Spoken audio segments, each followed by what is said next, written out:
Well, here's my hot tip. I wouldn't do this like for regular maintenance. You really want to get a new seal for your wheel bearings and re-grease them.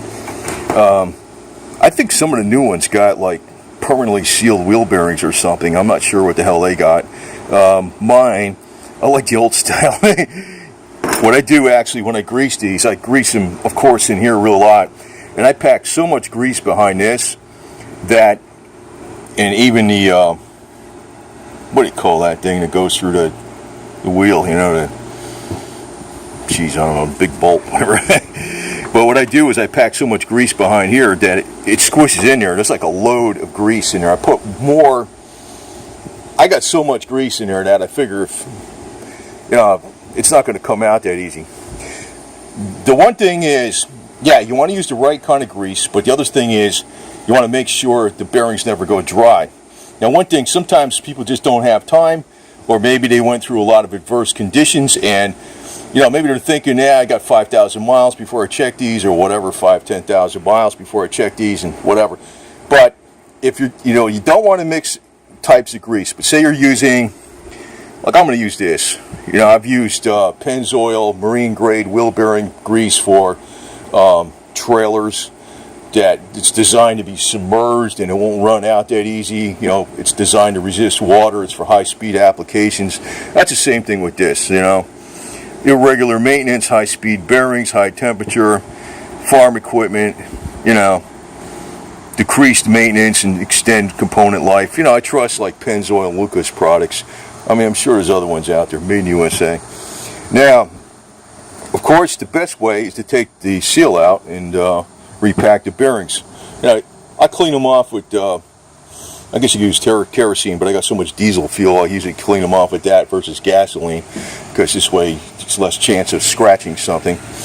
And I repack the crap out of them. But what you could do, you know, provided you're putting, you know, in an emergency, I mean, if you're mixing greases, it's better than having them run dry. But you can put this needle thing on here on the grease gun. I like this thing because it gets in applications, especially where there's no grease fittings. Like, I don't even know why Harley got rid of the grease fittings. They used to have them on the laced wheels, the wheels that were laced in the front versus the mag wheels. They used to have a grease fitting right smack in the middle of the hub, not on the new ones, on the old ones. And when you grease the fitting, you're getting the wheel bearings.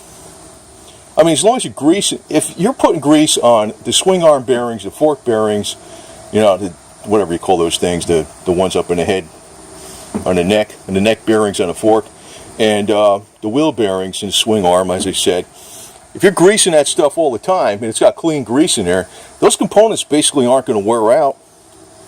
They'll last like freaking forever, man. It's when they get dry or when they get dirt.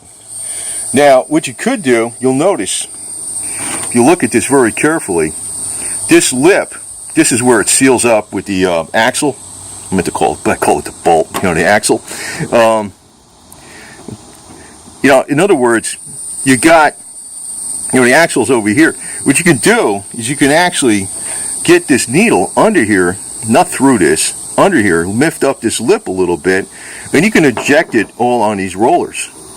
Just grease the crap out of it, because once you get under this lip, the grease is going to flow all the way around here and compress through these bearings. So you can get this while it's on the bike. In other words, this thing goes on the end of this, and when you install this, you turn this to clamp it down. Like on the end here, you turn this to tighten it down on here, so grease will only be coming out of the needle end. Now, also, you can put grease fittings on these things. I don't know how you do them on the wheels, but I guarantee you, some idiot should freaking come out, not an idiot, a smart person. I mean, Harley just does things like in other words, this, if I wanted to get under here, I could. I mean, I can put this, I'm not going to do it right now, but I could put this under here and jam it through and get grease in there. You know, you could do it. You could do it. You might have to pull it back with a little screwdriver, but you can do it. You're not going to really damage the seal that much, but if they're dry, or you suspect they're dry, even if you damage the seal slightly, which it's not going to really tear, I mean, unless it's a really, really old, rotted, dried out rubber seal, it's better than running them dry. No doubt about that. Now, I got new bearings for this thing. It's gonna. Last time I packed them, they're probably fine because the last time I packed them, I put a lot of extra grease in there. As a matter of fact, on this neck here, you see that little bolt right there? You take that out, you put a large grease fitting in there. I just fill this whole thing up with real heavy grease. So it just, and I put the heaviest grease because it starts coming out here out the bottom. But that makes those bearings last a long time.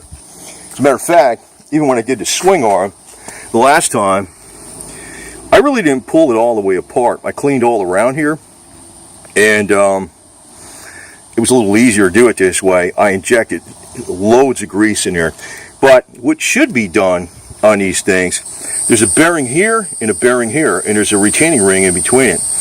There should be a way to put, a grease fitting. I don't know if it could be on the top here, like an angle fitting, or maybe not on the bottom. I don't know if there's room on the bottom. If you could do it on the bottom, probably not. It'd probably be best, probably have a grease fitting up here, or maybe,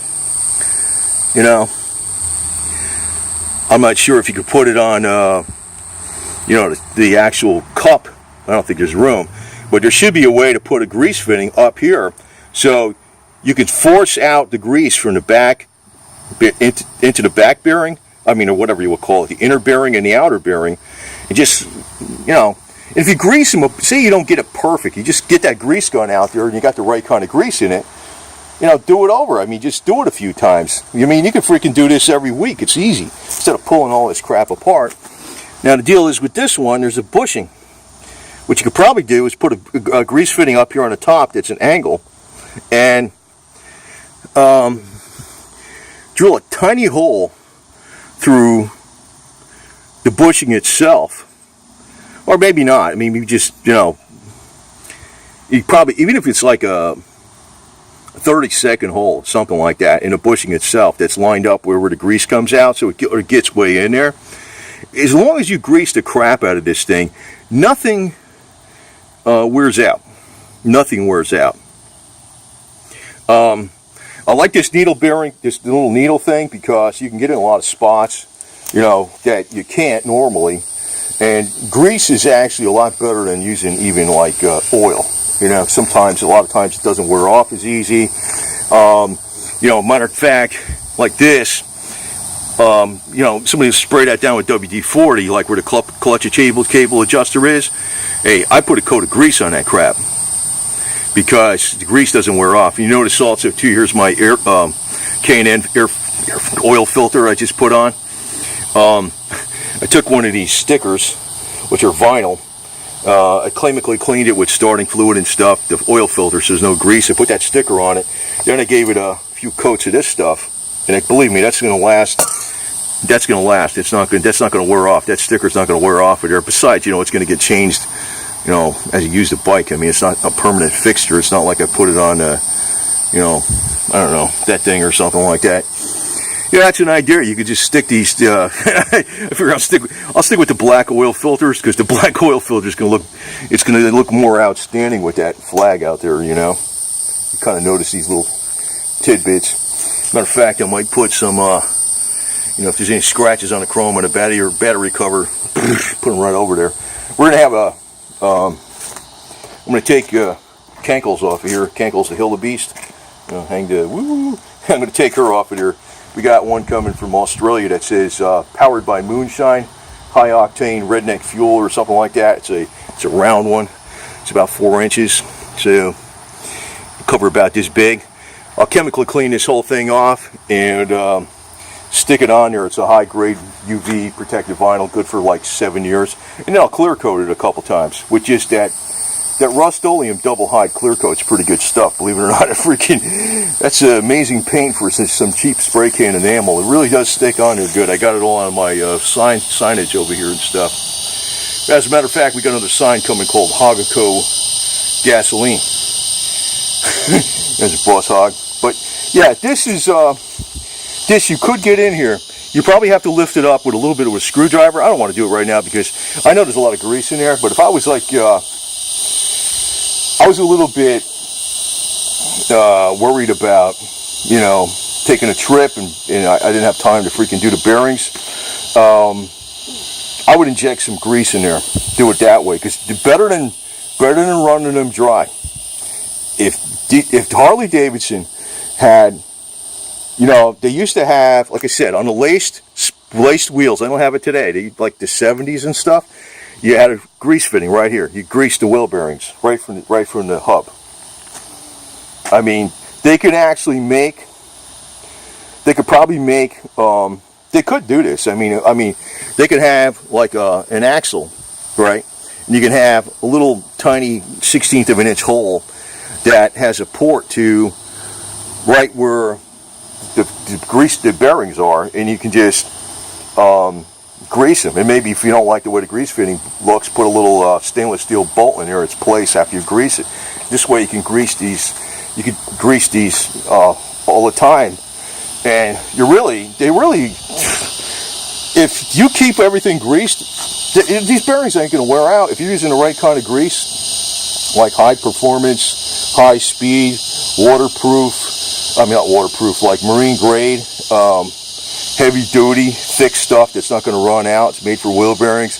If you got that, and you got that on the neck, and you got them on the swing arm, and you got fittings on there, and this bike could be 20 years old with 200,000 miles on it. It's not going to need bearings. They do this specifically because they want you to go to the place and have them maintenance. In other words, the labor to take that off. It's not hard to do. Matter of fact, when I take off the seal, I use a little claw hammer, a little carpenter claw hammer. Matter of fact, I want to point out again. I don't know if you can find these too much easier, but you can change your fork oil up here. You see the little cap in there. Instead of taking this off, the whole bolt where the spring comes out, and you got to compress the spring, and I have like a long extension and a broom handle, and it's a pain in the ass to get it back in there, man. Even though you got the forks extended, there's quite a bit of pressure on that spring. It's pretty hard to do one person. It's easy with this thing because the spring doesn't come out, because you just take the inside out. You just use an Allen wrench to take this off, and then you can fill it up. So you just, you don't have to raise the bike up or nothing, or extend the forks to the full height of the fork. You just, unbolt this, pump the forks a bunch of times to get the oil out. The wet capacity on this particular bike, this is an 89, I think it's for 88, 89, and 90, it's 9 ounces to refill wet, not dry. And 87 and 88's got a different, or 86 and 87 is a little different. It's got a little thinner forks. These are 39 millimeter forks. And you refill them. And, also, I could put like, be quite honest, you don't really need that freaking stupid fork oil. High quality synthetic transmission oil, 10 weight, like AT4 is fine. And you can put maybe an ounce of AT205 reseal in there. That'll actually, condition those seals. It saves you a lot of labor. I mean, if you're changing your fork oil like this, you could do this yourself in like literally 15 minutes without sweating nothing. If you got the way they should make the bikes come this way with this on them. They don't do that. They should have grease fittings on the hubs, on the wheels. They should have grease fittings on the swing arm. But they want you to take the bike in. It's not, I could do it, but most people will take the bike in and have the bearings done when they do the tires. And a lot of times these people are freaking working on a bike, they might be certified, but they got less experience than me, believe it or not. Even though I'm an amateur, sometimes amateurs got more experience than, somebody's been working on bikes for 2 years, I'm not like a pro that runs a machine shop or something, but then again, see what I'm saying? But this stupid thing, this needle thing that goes on you could inject some grease, and once it gets under that, like I said, you might have to take a little screwdriver, because this thing is not that strong to pry this up a little bit.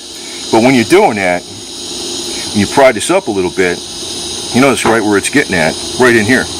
And then when you're filling this all up behind here, it's squeezing out all around here, all around the bearing, and it's going through there. You just keep pumping it, and hey, it's better than running dry bearings. And as long as you're using the same grease and you're using something high quality like this, I know the grease that's in here, it's not this brand, it's Pennzoil, marine grade for trailer bearings, high speed wheel bearings, and all that kind of crap. This is basically like the same thing. It's a different brand, but when I do these bearings over again, I'm going to be using this stuff. And because I didn't see any Pennzoil at this store when I went there, I was like, "Hey, you freaking keep carrying different brands."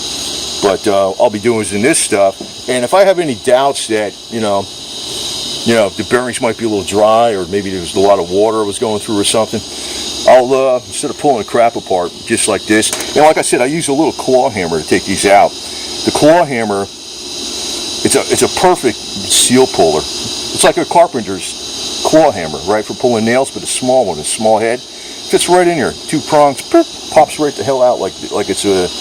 It works better than the seal puller tool, for crying out loud. So, anyway, I brought to pass this on because, and somebody should make axles and even something for the swing arm where you can install, axles with a grease fitting on them, and something for that swing arm whereby you can just pump grease in them. These bearings, no way in hell are those swing arm bearings going to get worn out if they are loaded up with grease. It's like there's not much on them. What happens is they get dirty. They get dirt in them. They get water in them. That's why they wear out. There's no way in hell. I mean, you should just be able to freaking pump something in there with a freaking grease gun without going through all this bullshit. And I'm going to find a way. I'm going to take a look at this next time and see if there's a way to install a grease fitting. Or I might just clean them up pretty good and use this thing to inject them in there, which does save me time because this way I don't have to take the whole, it's less crap to take apart with the swing arm and doing it this way. As long as you load them up with lots and lots and lots and lots of grease, and it's clean grease, and you push out the old shit, you're good to go. You're good to go. But they want you to go back to that dealer and have it done. That's where they're making their money. They're bullcrap, man. The old school bikes, actually, in some ways, for everything they've done to improve the bike, they took something away that you can't really do. And I used to think this bike was too newfangled new with electronic ignition. And I said, oh, this is stupid. They got rid of the kickstart and all this crap. I mean, I don't mind that too much. But, I didn't even like the fact that it had electronic ignition. And I got a points kit sitting in that freaking saddlebag with the wire down there with a quick thing you could turn on there with just hooked up those points in case the electronic ignition goes out. But compared to today, this bike is ultra simple. It's a carburetor, no fuel injection, no computerized crap, no heated handlebars or anything like that, no rubberized mounts all over the place. The only thing that's rubberized on it is the handlebar mounts where the risers are. And it's got a swing arm. But you remember back in the day, they didn't even have rubber mounts on the riser, on the handlebars, and they didn't even have swing arms. And people were riding around like that, no problem. I don't find this bike uncomfortable to ride. I don't know, it's freaking shit. I mean, I put that windshield on here. I thought, God, man, if I went to a luxury Cadillac, I said, whoa. Just did that a little while ago. That was like night and day. I couldn't believe that difference.